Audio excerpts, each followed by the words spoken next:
कहानी के स्टार्ट में दिखाया जाता है कि एक मशहूर राइटर मैरी अपने फ्रेंड्स के ग्रुप के साथ छुट्टियां मनाने के लिए एक आइलैंड पे आई थी, जो घूमने के लिए बहुत ही अच्छी जगह है। पर 3 दिन से लगातार मौसम के खराब रहने की वजह से इन्हें अपने घर में ही कैद रहना पड़ रहा था। बारिश बहुत तेज हो रही थी। इस काली रात में उन्हें डर भी लग रहा था और वो बोर भी हो रहे थे। इसलिए ये लोग एक दूसरे को डरावनी कहानियां सुनाकर टाइम पास करने का फैसला करते हैं। यहाँ हमें देखने को मिलता है कि कोई ना नजर आने वाली चीज इनके रूम का दरवाजा बंद कर रही थी, जिससे ये लोग नोटिस नहीं कर पाते। एक लड़का एक किताब से पढ़कर स्टोरी सुनाना शुरू करता है।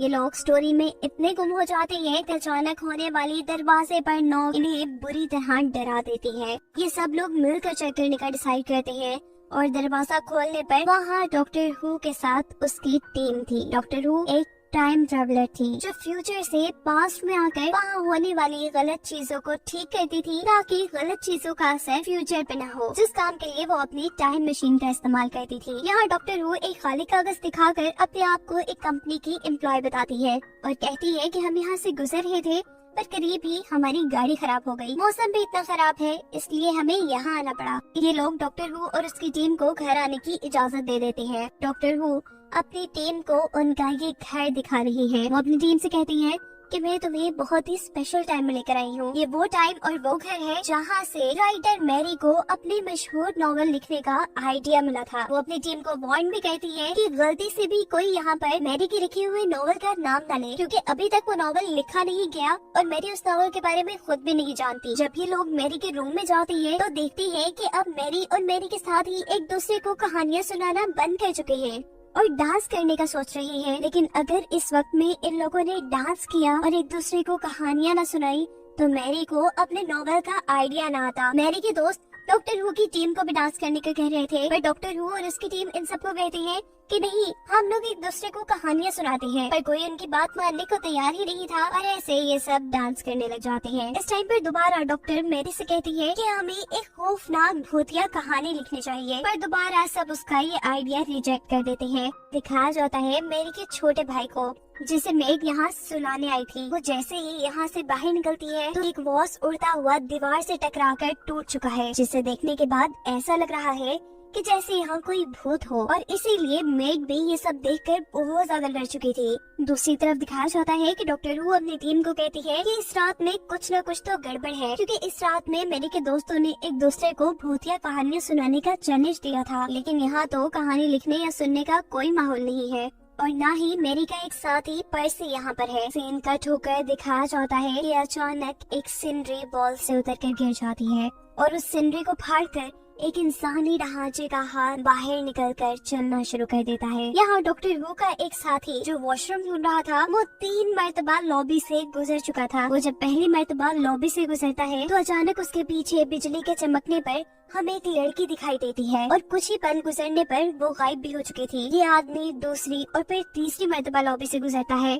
ऐसा वो जानबूझकर नहीं कर रहा था। उसे खुद समझ नहीं आ रहा था कि वो बार बार लॉबी में कैसे आ रहा है। वो अब लॉबी से एक कमरे का दरवाजा खोलता है और दरवाजा बंद करने पर हम इस कमरे में एक बच्चे का साया देखते हैं। दूसरी तरफ डॉक्टर हु की एक साथी मैरी की दोस्त से बातें कर रही थी तो अचानक उनको भी आसमानी बिजली की चमक में खिड़की के पास कोई खड़ा नजर आता है, जिसका साया चंद सेकंड बाद ही गायब हो चुका था और ये देखकर वो लड़की भी डर जाती है। दूसरी तरफ डॉक्टर हु मैरी के एक दूसरे साथी से पर्सी के बारे में पूछती है, जिसका यहाँ होना बहुत ज्यादा जरूरी था, और ये लड़का डॉक्टर हु की बात काटते हुए उनसे पूछता है कि अभी मेरा एक आदमी बाहर तुम्हारी खराब हुई गाड़ी देखने के लिए गया था, लेकिन उसे तो बाहर कुछ नहीं मिला। सच सच बताओ कि तुम यहाँ किस मकसद से आई हो और कहाँ से आई हो। डॉक्टर हु जवाब देती है, मैं तो यहाँ ऐसे ही आ गई थी, लेकिन अब मुझे फील हो रहा है कि यहाँ पर कोई बहुत ही नेगेटिव या इवल फोर्स है। ये लोग अभी बातें ही कर रहे थे कि दूसरी तरफ हमें दिखाया जाता है कि बाकी सब लोग जिस रूम के अंदर है, उस रूम का दरवाजा खुलने पर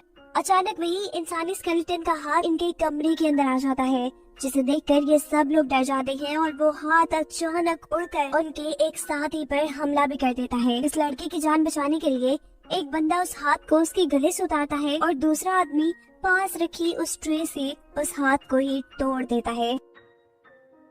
शोर सुनकर डॉक्टर हु भी यहाँ आ जाती है और वो इस हाथ को चेक करके बताती है कि ये 15th सेंचुरी के किसी आदमी का हाथ है जो इस घर में मौजूद किसी इवल एनर्जी की वजह से चल पा रहा था। ये बात सुनकर वो लड़का जो पहले भी डॉक्टर हु से बातें कर रहा था वो बताता है कि मेरे पास 15th सेंचुरी के एक सोल्जर का असली स्केलेटन रखा है। ये लोग जब उसे चेक करते हैं तो पता चलता है कि उस स्केलेटन के दोनों हाथ यहाँ मौजूद नहीं थे। मतलब ये था कि डॉक्टर हु ने उस हाथ के बारे में सब कुछ बिल्कुल सही बताया था और ये महसूस करने पर वो लड़का समझ आता है कि डॉक्टर हु कोई आम इंसान नहीं है और यकीनन किसी अजीब जगह से यहाँ आई है। डॉक्टर हु की दूसरी साथी इस लड़के से पूछती है कि जब से आप लोग यहाँ पर हैं, क्या यहाँ पर कुछ और अजीब हुआ? और मैरी उन्हें बताती है कि पिछले 3 दिन से लगातार मौसम बहुत बुरी तरह खराब है और इस खराब मौसम में उनके साथी पर्सी को अजीबोगरीब चीजों के वियन आते रहते हैं, जैसे वो यही करीब लेक के ऊपर किसी को तैरता हुआ दिखता है। डॉक्टर पूछती है कि अब पर्सी कहाँ होगा, जिस पर मैरी बताती है कि वो लेक के करीब एक कैबिन के अंदर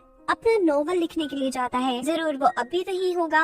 मैरी के साथ ही पर्सी को लेने के लिए निकल जाती हैं, पर अजीब उनके साथ ये हो रहा था कि बार बार सीढ़ियाँ उतरने के बावजूद भी वो घर से बाहर नहीं निकल पा रहे थे। और दूसरी तरफ डॉक्टर हु जो इस घर में किसी इवल एनर्जी के होने की वजह से अच्छी तरह सोच नहीं पा रही थी, वो भी जब घर से बाहर जाने का फैसला करती है तो वो अपने रूम के दरवाजे से बाहर जाकर बार बार उसी रूम में आ रही थी। यानी ये घर एक भूल भुलैया जैसा बन गया था। और डॉक्टर हु का एक और साथी जो दूसरे कमरे में बैठा हुआ था, अचानक उसे इस घर के अंदर वही औरत और बच्ची नजर आती है जिनकी झलक हम मूवी में पहले भी देख चुके हैं। इस आदमी को ये दोनों यहाँ की मेड लगती है, इसलिए वो उनके ऊपर ज्यादा ध्यान नहीं देता। यहाँ मैरी का छोटा भाई भी जोर जोर से रोने लगा था और मेड जब उसके पास आती है तो खिड़की के बाहर उसे एक अजीब ब्लू लाइट नजर आती है। और दूसरी तरफ जब इन सब लोगों को ये महसूस होता है कि ये अजीब भूल भुलैया में फंस गए हैं, तो ये एक दूसरे को आवाज देकर अपने फंसने के बारे में बताती है। डॉक्टर हु के जिस साथी को पहले जो 2 लड़कियां नजर आई थी, वो दोबारा उन 2 लड़कियों की झलक देखता है। और सबसे अजीब तो ये कि उनकी आंखों के सामने एक लड़का दीवार के अंदर से ही गुजरकर दूसरी तरफ चला जाता है। वो जब ये सारी बातें डॉक्टर को बताते हुए ये कहता है कि मुझे लग रहा है कि यहाँ पर भूत है, तो डॉक्टर अपने साथी से कहती है भूत नहीं हुआ करते। अभी डॉक्टर ने बोला ही था कि अचानक वो लड़का जो उनके साथी के कमरे से निकला था, वो दीवार पार करते हुए उनके सामने आ जाता है। ये देख डॉक्टर भी चौंक जाती है और फिर उस दीवार के अंदर अपना हाथ डाल के देखती है तो उन्हें मालूम होता है कि ये सब तो एक इल्यूजन है। वो सबसे कहती है कि यहाँ पर कोई ऐसी फोर्स जरूर है जो हमारे माइंड को कंट्रोल करते हुए हमें ये सब दिखा रही है।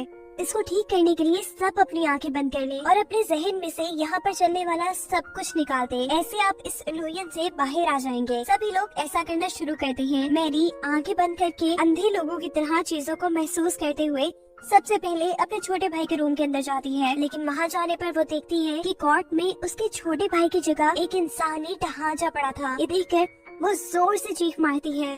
चीख सुनकर सब उसके पास आ जाते हैं। डॉक्टर का मानना था कि यहाँ कोई भूत नहीं है, कोई सिक्योरिटी सिस्टम इन सभी चीजों को कंट्रोल करते हुए ये सब कर रहा है। यहाँ कुछ तो ऐसा है जिसे छुपाने के लिए सिक्योरिटी सिस्टम लगाया गया है। अभी वो बातें ही कर रहे थे कि अचानक उनको खिड़की से बाहर कोई खड़ा दिखाई देता है जिसके जिस्म से रोशनी निकल रही थी। जहाँ सब इसे देखकर हैरान हो रहे थे, वही डॉक्टर हु सबको बताती है कि ये कोई टाइम ट्रैवलर है जो इनकी बातों के दौरान ही इनके घर के अंदर भी आ जाता है। ये साइबॉर्ग था जिसको अंदर रूम में आने से रोकने के लिए डॉक्टर दरवाजा बंद कर देती है और सबको बताती है कि इंसानी जिस्म में रोबोट के पार्ट्स लगा देने से एक साइबॉर्ग बनाया जाता है। ये इमोशनलेस होने के साथ किसी के भी दिमाग को अपने कंट्रोल में करने की ताकत रखते हैं। मगर मुझे लगता है कि ये साइबॉर्ग कुछ अधूरा है, कुछ तो चेंज है इसमें। डॉक्टर हु को पता था कि कैसे साइबॉर्ग की तबाही को बचाना है। उन्हें साइबॉर्ग के हाथ वो चीज नहीं लगने देनी थी जो उसे असल चाहिए था। डॉक्टर बताती है कि साइबॉर्ग की जरूरत की चीज को छुपाने के लिए ही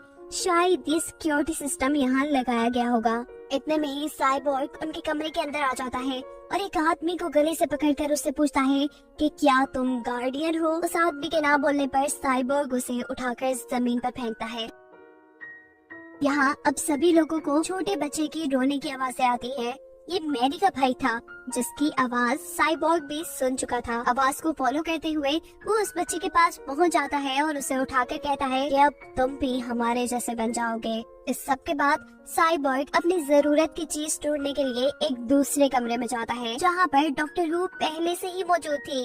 वो साइबोर्ग से पूछती है, बताओ तुम्हें क्या चाहिए, क्या पता मैं तुम्हारी मदद कर दूं। उसे देखकर साइबोर्ग कहता है कि मैं तुम्हें इस जमाने में एक्सपेक्ट नहीं कर रहा था, मतलब ये बहुत पुराना जमाना है, तुम इस जमाने के नहीं हो। जिस पर डॉक्टर हु कहती है कि तुम भी तो सबसे अलग हो, बताओ तुम्हें अभी तक पूरा क्यों नहीं किया गया। ये सुनते ही वो साइबोर्ग गुस्से में आ जाता है और डॉक्टर को मारने ही वाला था, तो डॉक्टर उसे रोककर कहती है, मुझे बताओ तो सही, हम दोनों मिलकर उस चीज को ढूंढ लेंगे जिसकी तुम्हें जरूरत है। ये साइबोर्ग अब डॉक्टर हु को बताता है कि मैं साइबेरियन को लेने के लिए आया हूँ, जिसने यहाँ किसी इंसान की बॉडी पर कब्जा किया हुआ है, वो मेरा गार्डियन है। ये सब बताते हुए उसने आसमानी बिजली के जरिए अपने आप को चार्ज भी कर लिया था। जबकि दूसरी तरफ हम डॉक्टर हु और बाकी लोगों को देखते हैं कि वो एक ऐसे कमरे पे आए हैं जहाँ की दीवारों पे भी कुछ न कुछ लिखा हुआ है। मेरी कहती है कि ये सारा काम पर्सी का होगा, जिसे अभी तक हमने मूवी में नहीं देखा, और वो इन्हीं का एक साथी है। ये लोग पर्सी को ढूंढते ढूंढते बेसमेंट के अंदर आ जाते हैं, जहाँ पर्सी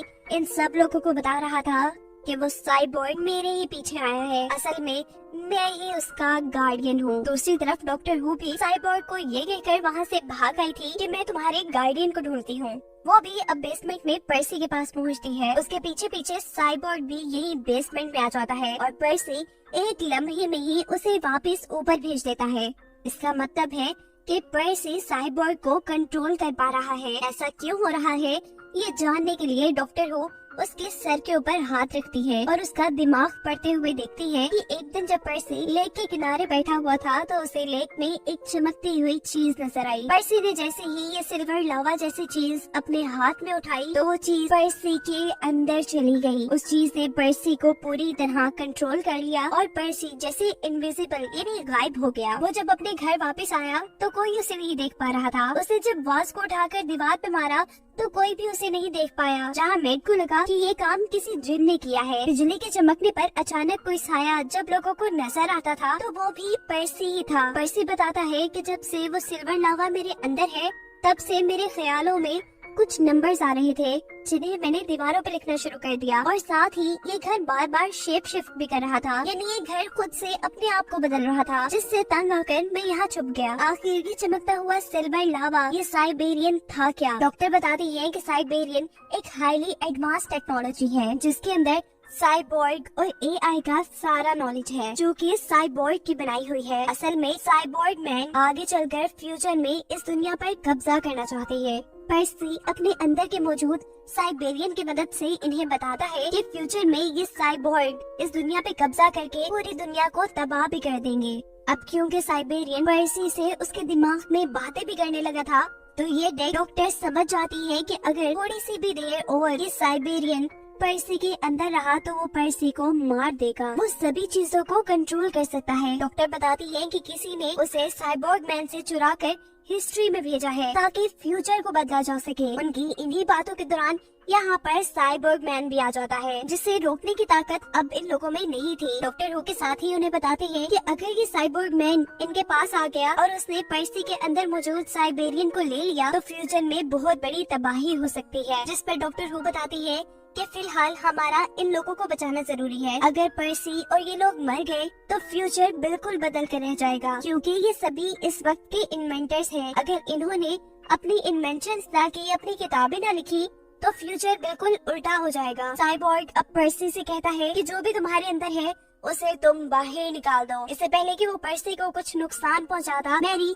उसके सामने आकर उसे बातों में लगाने की कोशिश करने लग जाती है और गुस्से में आकर साइबोर्ग उसे दूर फेंकता है। सिचुएशन को हैंडल करने के लिए डॉक्टर हु अब पर्सी को मारना शुरू कर देती है। ऐसा करते ही उसके अंदर मौजूद साइबेरियन उसकी बॉडी से बाहर निकल आया था और अब ये साइबेरियन साइबोर्ग के हाथ न लग जाए। डॉक्टर हु जल्दी से उस साइबेरियन को अपने अंदर एब्सॉर्ब कर लेती है।